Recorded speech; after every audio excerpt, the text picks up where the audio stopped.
So now we get into the part of the program where we find your one thing and then we set up our action steps in order to accomplish it. As I've said before, we have to remember that this is a very unique goal-setting process. It's very different. You're not going to probably find it anywhere else that traditional goal-setting programs are set, because everyone is so used to the quadrant theory and the pie theory. In 1996, I started training people to become certified life coaches. And over the years, we've trained so many people. And those that have come from other types of training programs have always commented the most about the one thing theory process, because it is so different. Now, as a recap, remember, individuals that go after multiple goals in life oftentimes find distractions. So they have these different goals. They're going to lose weight, make more money, reduce their addictions, and they put a little bit of effort into anything, and they end up after 12 months getting nowhere. After 2, 4, 6, 8, 10 years getting nowhere. The one thing theory is so unique and different, because once you get focused and you find that area of life that you've denied, delayed, procrastinated working on, the thing that's holding you back from accomplishing whatever goals you have, once you find that and remove it, life gets so much easier. Okay? So I just want to share with you again, this is unique, it is different, and anytime we do something this different, anytime we do something this unique, there's going to be a part of our brain, the subconscious is going to revolt, saying, oh my God, it can't be that effective, it can't work that well, why isn't everyone else doing it? You know, I've had people ask that all the time. Well, how come I've never heard of this before? How come no one else is doing it? And I don't have the answers to those questions, I just know this. Once we get highly focused, laser beam focused, set up an action plan for success, you won't be able to get stopped. You will not be able to work in the same way, to live in the same way, to love in the same way. Your life will be radically different. So let's go to the page now where we talk about the one thing theory and how to use it. And I'm going to have you write this down. I'm going to tell you what the one thing theory is again. But now I want you to put it in writing. Later on, if you need to stop the video, go back because I'm speaking at a pace that you can't keep up with. Stop the video. Write down a little bit. Stop it. Write. Stop. Write. Of course, you have that opportunity here. Use that to make sure you get very clear. The other thing is, remember, everything must be put in writing. Don't trust your brain. So if you're sitting there going, well, I'll just listen to the definition, and then when he takes us through the steps of how to find it, I'll write it down. Don't do that, please. Take the time. Slow down. Write out the definition. Here we go. The one thing theory states that at any given time in life, there's only one goal to go after. It's the goal that we've denied, delayed, procrastinated. It's the one we don't want to do oftentimes. It's the one that will take the most effort.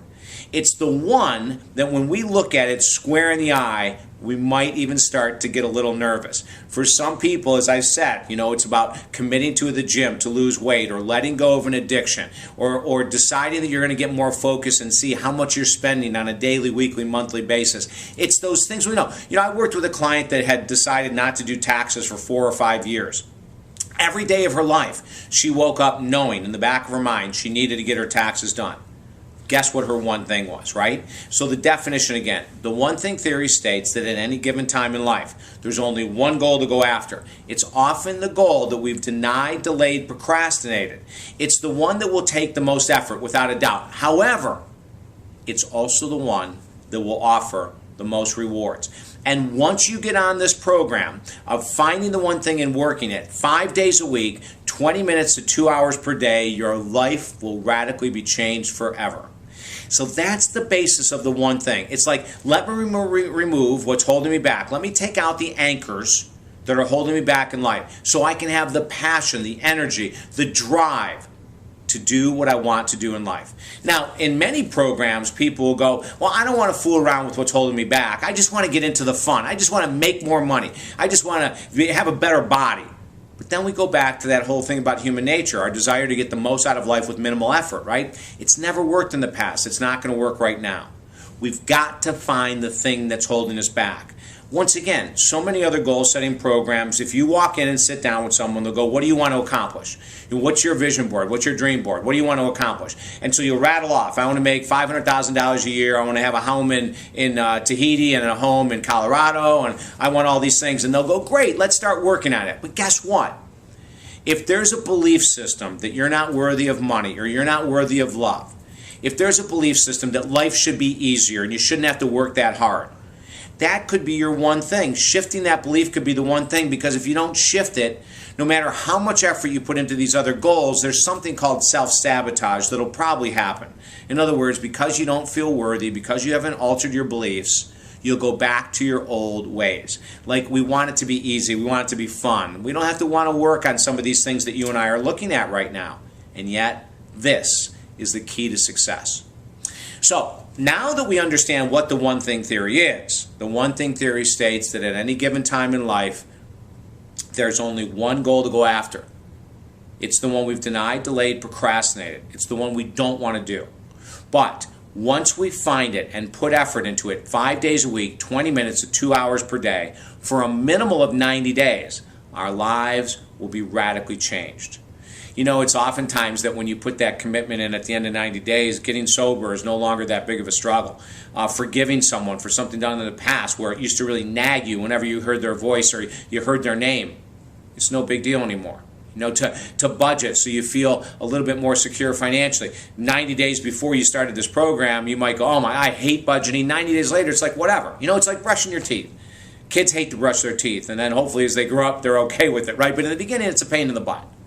That's what many people look at a goal-setting program to be. But 90 days from now, it'll be effortless. 90 days from someone who's decided to go in and lose weight. They go in 5 days a week, 20 minutes to 2 hours a day into a gym, right? 90 days later, because they've gone through the resistance, worked through the excuses, they're staying on path because they only have one goal to go after. They don't have to worry about going, oh, I don't want to go after this one, I'm going to go after that one. There's only one. It's the one thing.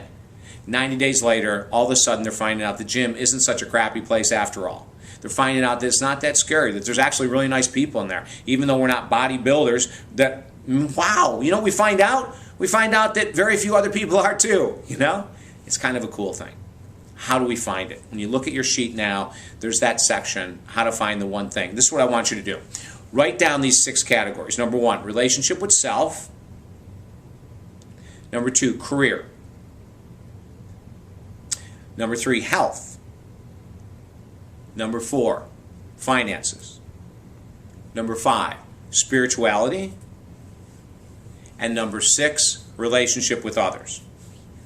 Now, you can write this in any order you want. I just give you the 6 categories. It doesn't really matter. But relationship with self, health, finances, spirituality, career, relationship with others. Okay, so you have those 6 down.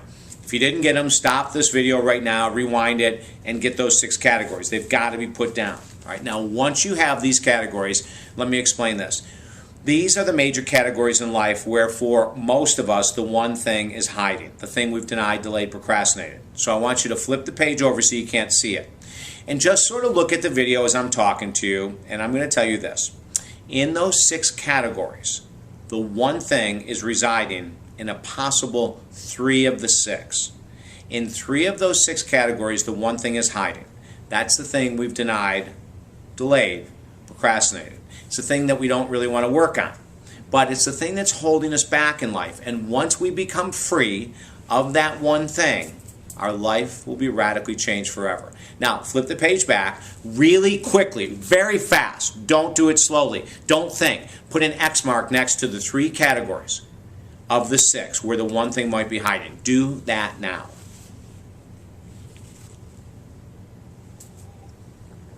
Okay, you got it down? Now, I want you to take those 3 categories and I want you to write them out to the side. So now you separate them from the 6, and it should be just one on top of the other, the 3 that could hold the one thing. Do that right now. And I'll continue to repeat this. Don't overthink. You know, don't like go, oh, was it this, was it that? Just trust your intuition.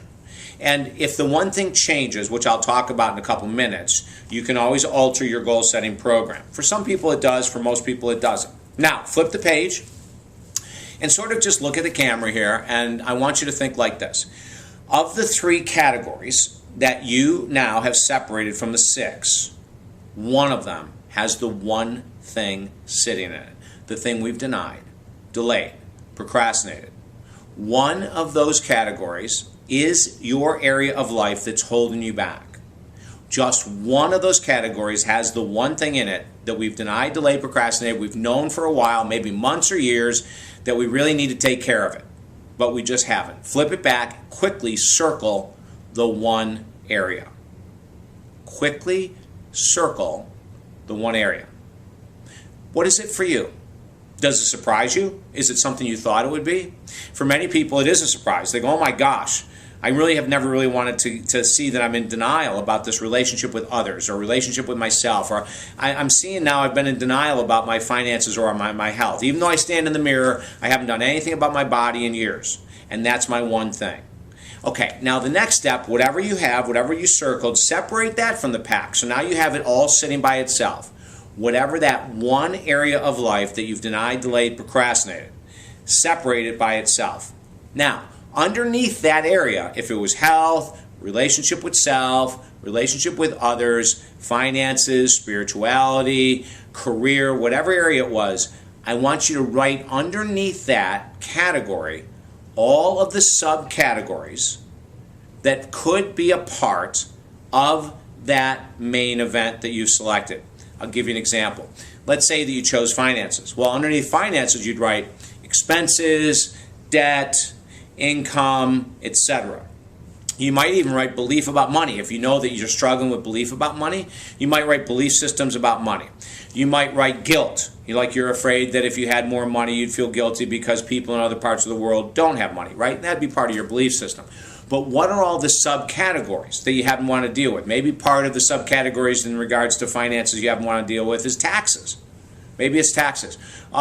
Maybe it's investments. You haven't wanted to deal with it. I hate dealing with this kind of stuff. Maybe it's balancing your checkbook. Maybe you just hate to balance your checkbook and you're overdraft all the time, but it's only like $50 or $100 a month and it's no big deal. But it is a big deal.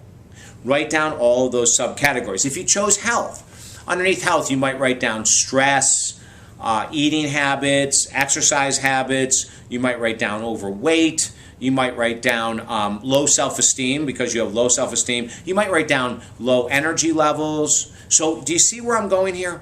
Whatever your one thing area is, underneath it are all these subcategories. Now, when you look at the subcategories, I want you to select the one that you have denied, delayed, procrastinated the most. I'll go back to the taxes thing. When I worked took the woman through the one thing process, what you and I are doing right now. And hers was finances. And she had all these different things written down on her finances, but the one thing, the thing that she had denied, delayed, procrastinated the most about finances was the taxes. The burden on her mind from the taxes, on the subconscious mind, for years now, had gotten so great that she sees that she was handcuffed. It was the anchor holding her back. Other people I've worked with when they've done this exercise with health, that they write addiction. And they've known for years they've needed to cut back on drinking or cut back on eating or cut back on smoking, eliminating these different prescription drugs, whatever it might be, right? That was their one thing. On relationship with others is, when you write down the subcategories there, it could be anger at former husband or wife. It could be resentment against mother or father. It could be resentment against a professor, a mentor. So what we want to do is continue to break down the subcategories until we look at what I'll say the nastiest, the meanest, the subcategory with the biggest teeth. Circle that one because that's what we have to work on. So let me go back and repeat this again because it's a very different goal-setting program than anything else out there. Most goal-setting programs will go, let's have fun, let's have fluff, let's just go make more money or let's get a perfect body. But we're not really breaking it down to say, what's the anchor that's holding me back? So many people with addictions would love to set goals. If this was a normal goal-setting course, someone could be addicted to alcohol or prescription drugs, pot, anything, cocaine, and be going, oh, you know what I want to do? I want to find the love of my life, or I want to find the greatest job in the world.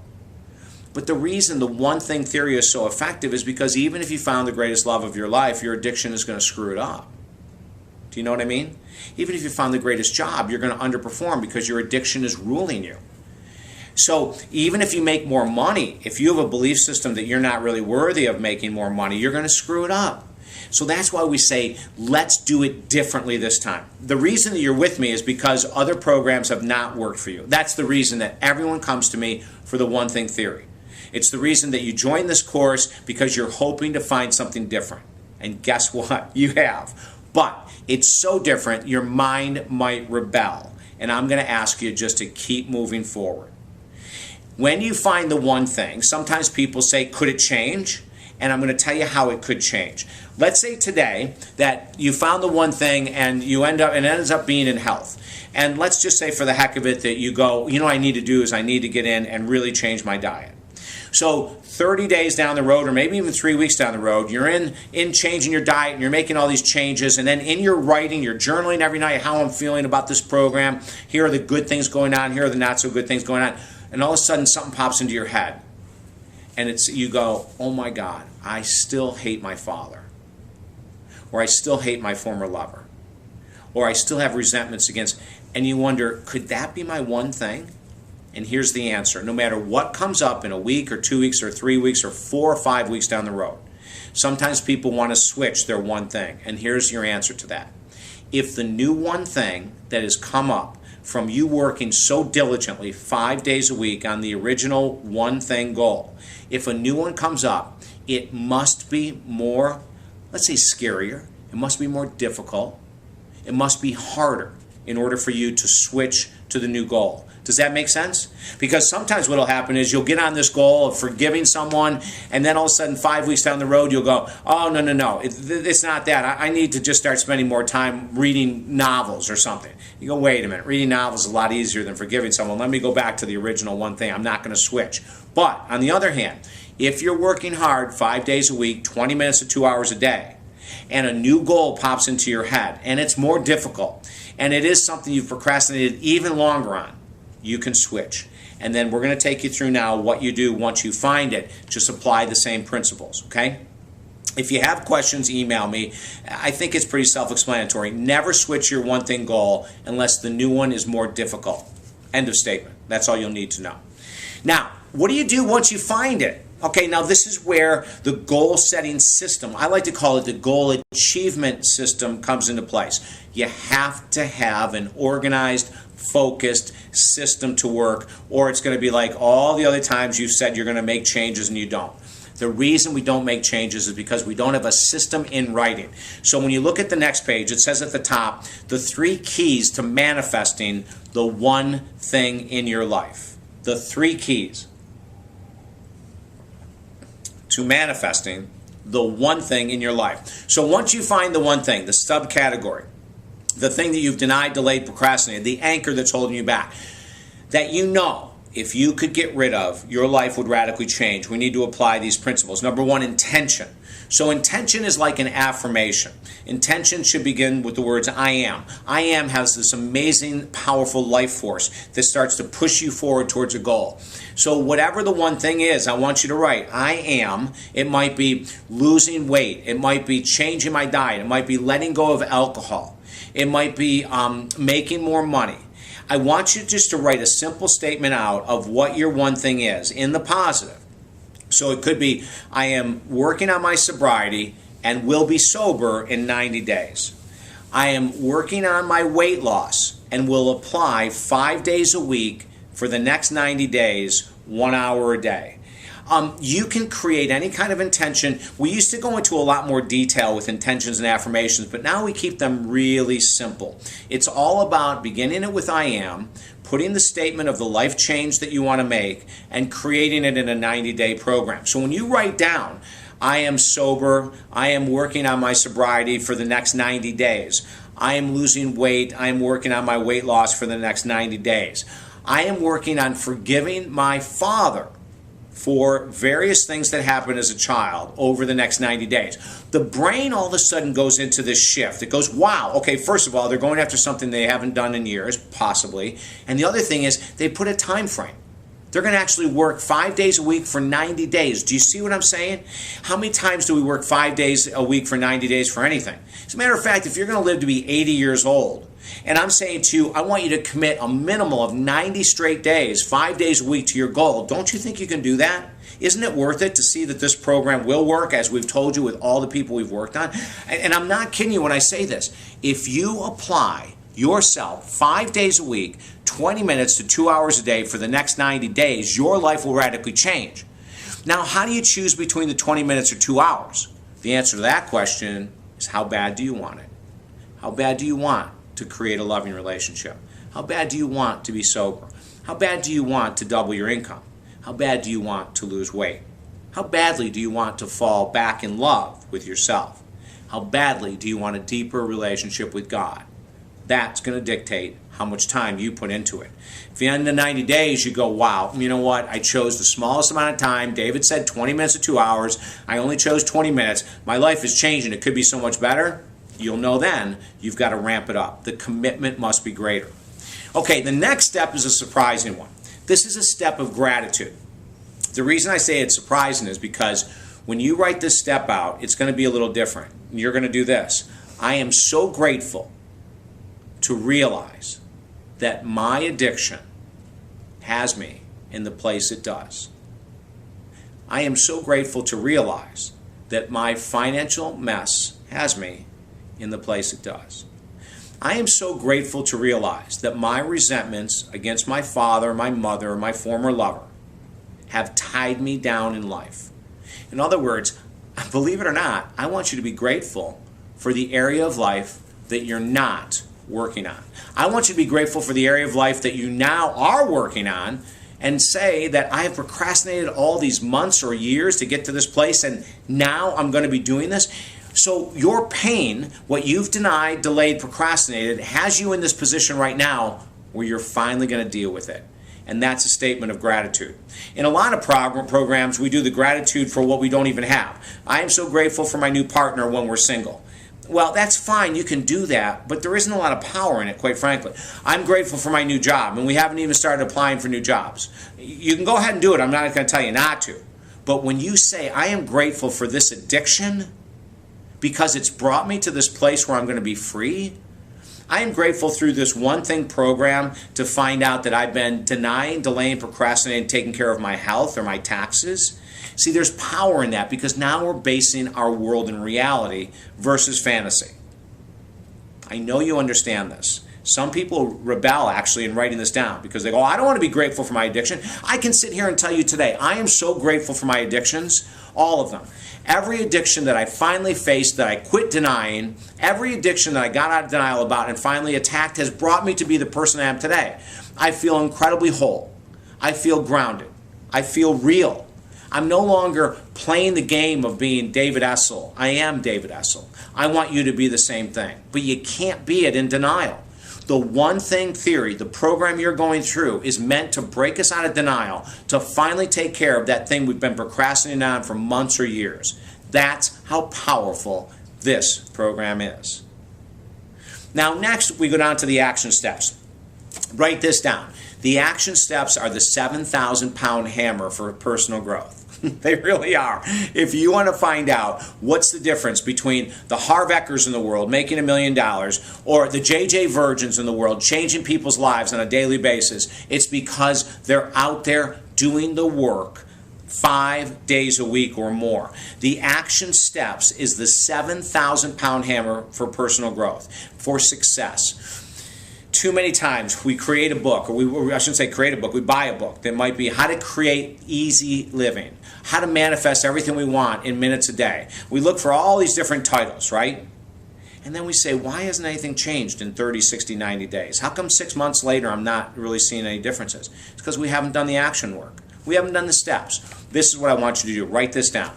I commit 20 minutes to 2 hours per day. This is in your action step category. 5 days a week or more for 90 straight days. I want you to write that down, that you are committing 5 days a week, 20 minutes to 2 hours a day, next 90 days.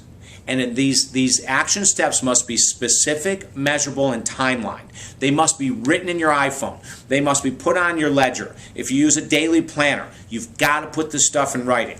Now the next question is, what are you going to do? If your one thing is about forgiveness, you might decide that you're going to write letters of forgiveness to all the people you hold resentments against for the next 90 days. You might choose one person for 5 days and see at the end of 5 days when you write a letter of forgiveness to them every day for 5 straight days, how do I feel? If I hear their name, does my stomach still turn? No. I might even say if you have to forgive someone is that you write out for 5 straight days letters of anger at them that you'll never send. Like, I am so pissed off that you did this and that and this and that. You might start with that exercise. If you really want to move through your anger, you have to feel your anger first. Do you understand that? You can't just do like this little whitewash of forgiveness. If you still have anger over someone that you have resentments about, you've got to write it out. 5, 7, 14 days, 21 days. You might be writing to the same person 5 days a week until finally at 14 days you go, there's nothing left. I don't feel any more emotion. And then we'd move into writing letters of forgiveness once we've expressed the anger. See, that's an action step. Now, to make it even more specific, we're going to say from 7 a.m. to 8 a.m. every day, I'm going to learn how to meditate with a meditation audio. Or from 5 at night to 6 at night, I'm going to write my letters of anger, resentment, and then once I've cleared those out, I'm going to use that time to write letters of forgiveness. We might say that Monday through Friday, from noon to 1, I'm going to be in the gym from 12 to 1. Now let's even make it more specific. Let's say what we're going to do. From 12 to 12:30, I'm going to do weight training exercises. From 12:30 to 1, I'm going to do cardio.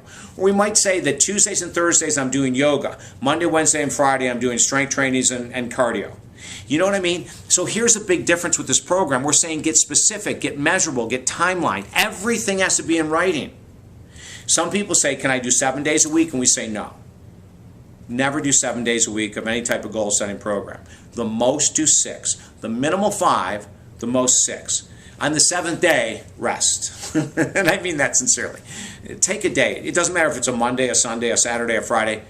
Take a day to just relax. Let go of the goals. Let go. At the end of the program, I'm going to give you some steps about letting go. Because this is so intense. You're going to commit 90 days, 5 days a week, maybe 2 hours a day.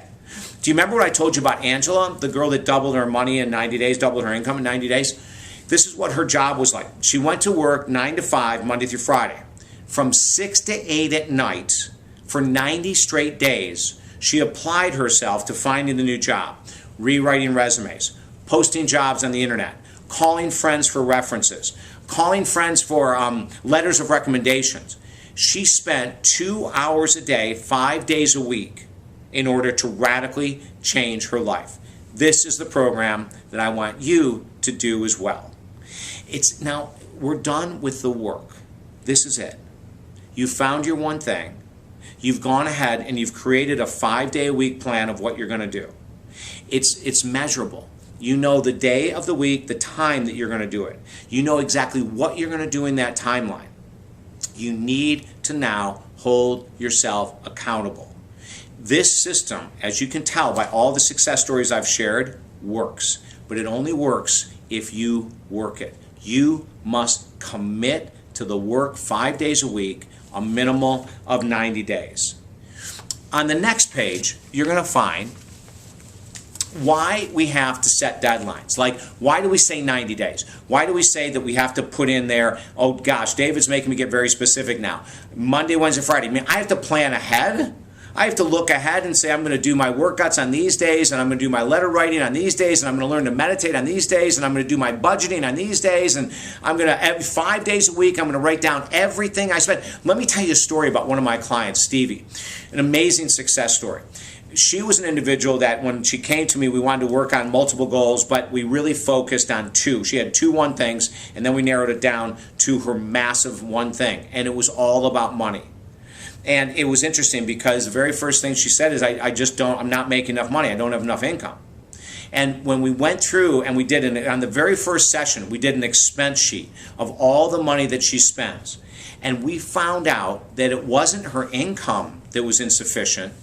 It was that her expenses were over what she could possibly afford. So she wrote out what she ate every day, how much it cost her, and by the second session, we found out that she was eating out 3 meals a day, 5 days a week.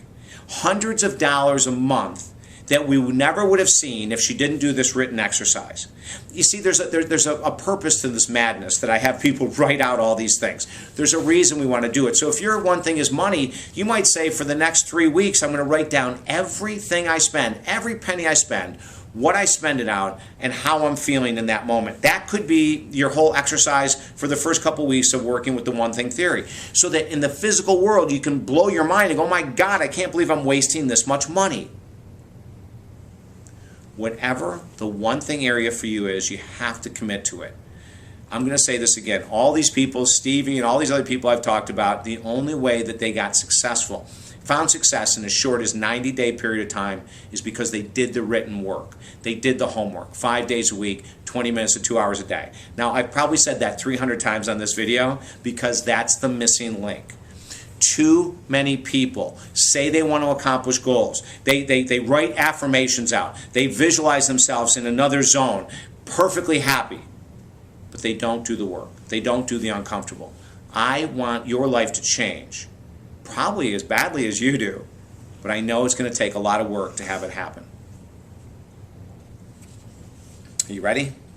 Let's make it work together. Now, why do we have these deadlines and assignments? Number one, as you see right on your paper, it's a measure of success. It allows us to see if we're on path or not. Number two, it's accountability. It allows us at the end of the day to say, oh, you know what, I was supposed to go to the gym today, I didn't, I'm going to have to make it up another day of the week.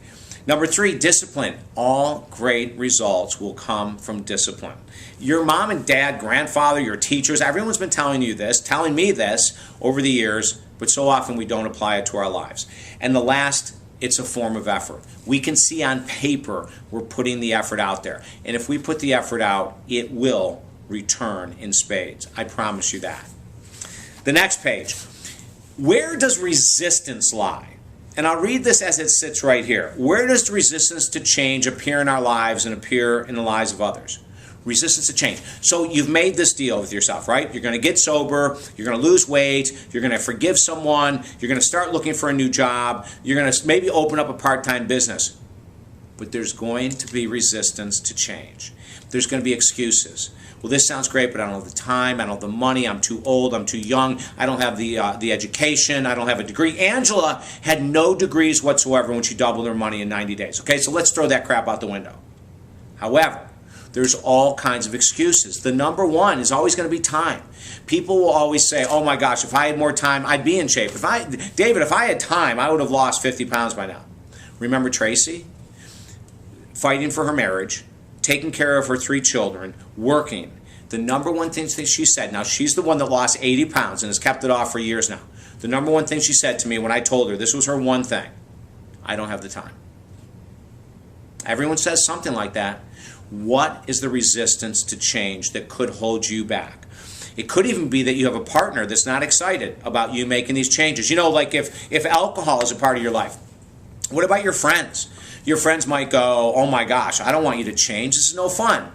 Remember when you used to be fun when you drank with us? You know what I'm saying? It's like, oh my God, that could be resistance to change. Then that would fall into codependency, is our craving to please others. So I want you to get really clear that just because you've set this goal, just because you've joined this program, just because you're working through it, doesn't mean that there aren't going to be excuses that'll pop up. You know, like my 3rd removed aunt's cat's 7th birthday is Saturday, so I can't take the time to write my book between 12 and 2 like I always do. Look for those excuses. On the next page, I'm going to give you a chance to do something on your own time. We call it a bonus assignment for you to get really clear. If we're not clear on who might sabotage us, how we might sabotage ourselves, how we use excuses to change, if we're not clear about this, everything we've worked with up to this point is going to go out the window. I guarantee you. If you're not prepared to deal with those things that could kick you off track, hold you back, the odds are you're going to fall off track just like you've done all the other times in the past. Why do you think this program is so effective? Is because we're not allowing anything to chance. Any excuses we're throwing out the window. Like you might be thinking of getting into a relationship with someone who's in long distance. And you go, oh, long distance relationships never work. And all of a sudden you sabotage it before you even give it a shot. Do you see what I'm saying? And it's an excuse. Excuses. And so maybe we should have this little sign that we carry around and say, excuses be gone. You know what I mean? I'm being serious. I'm doing the one thing theory. I'm going to radically change my life. But it means I have to radically get rid of my excuses. On the next page. Okay, this is a bonus assignment. At the cross at the top it says forms of resistance, right? Now I want you to take this on your own time and I want you to write down what are all the different types of excuses. Who are the people that could get in the way of me accomplishing this goal? What are the things that I do to sabotage my own success? How do I sabotage relationships? How have I sabotaged them in the past? How have I sabotaged saving money in the past? How have I sabotaged getting sober? Like, I want you to come up with the forms of resistance or all the excuses. Come up with anything that could get in your way of accomplishing this goal. Write it down. Get it on paper. Now, when it comes to people, what that means is you're going to have to make a decision. Do I want these people in my life? If you're getting sober, or if you have friends that always want to go out shopping, spending money, it might mean that you're going to have to decrease the amount of time you're around them. The first step, of course, is going to be to say to them, hey, I'm making this major life change. I want you to support me. But if they don't, you may have to let them go. As you write down all these forms of resistance and they start to pop up in your life, be ready for them. Be ready for the excuse after week 1, I don't have the time for this. Be ready for the excuse, oh, writing these letters to these people, that doesn't work. Be ready for the excuse, you know, this is great going after this one thing, but I really need to start doing something else. Be ready for any and all excuses possible, because they will come flying at you to try to get you off course. But remember, you've made a commitment. This is going to be different. Reflect back. Watch all of our videos. Reflect back to all the success stories I've told you about the people that have decided to hang in there, to be strong, to ask for help. And that's what I want to lead you into next. I want you to be willing to also write down on this sheet who can help me accomplish my goal. Who can be there to support me? Is there someone that will go to the gym with me? Could my partner actually help support me with decreasing my drinking or smoking or eating? Could my best friend support me in staying with a program of learning how to meditate? Could I ask someone to go to a meditation class with me who will support me in learning that, or learning about yoga, or who can support me? I want you next to write down those people's names and then contact them, mainly with an email. I want you to send an email to the people that can support you. I want you to line out what you're doing. Here's my one thing. Here's my goal. Monday through Friday, I'm going to do this, this, this, and this. Would you please support me? Get support from everywhere and anywhere you can. That will help you create the life you desire. On the next page, it says, why do we have misguided goals? If you look at that sheet, why is it? Why is it? Now, here you found your one thing, right? Why is it that we have misguided goals in the past? Why is it that we haven't gone after the one thing?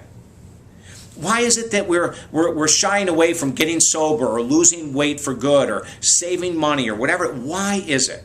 The number one reason that we have misguided goals is because, believe it or not, we do not realize the power of the one thing theory. So that's your answer number one. The second answer of why we have misguided goals is because we have the desire to please other people, not ourselves. We're codependent.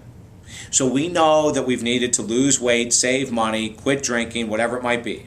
But oftentimes, people around us like the way we are. They like the fact that we don't care about our bodies because then they don't have to. Or that we drink and they drink together and it's great. Or that we're not really worried about money. We totally are into just making sure other people are happy. We don't want to upset the apple cart. When you're in a family and you decide to do something radically different, and your kids and your partner's going, what is this all about? Mom's never home. Dad's at the gym. Yeah. One of the reasons that we have misguided goals is because of the fact that we want to please other people. And the third reason is because of pressure from society. We see billboards, and I'm going to talk about this more in a minute. We see all kinds of advertising that we'd be happy if we just had X. 99% of the time, the one thing has nothing to do with societal goals. It's about our own internal goals that we've decided to be in denial about, to procrastinate, and to not go after. On the next category, you see, how do we re-emphasize the importance of the one thing goal setting procedure? How do you do that? Number one, write down again what your one thing is right now. Just write it down right here on the paper. What your one goal is, the goal you've denied, delayed, procrastinated, number one. Number two, rewrite, and you can do this as a bonus assignment because you'll need the time later, rewrite your intention to change, just from the other page we just worked on. Number three, write down your gratitude statement, that you're grateful that you have gratitude for the fact that you're getting out of denial, that you're going to attack your sobriety, that you're going to attack your financial issues, that you're going to attack the resentments. Do you know what I mean?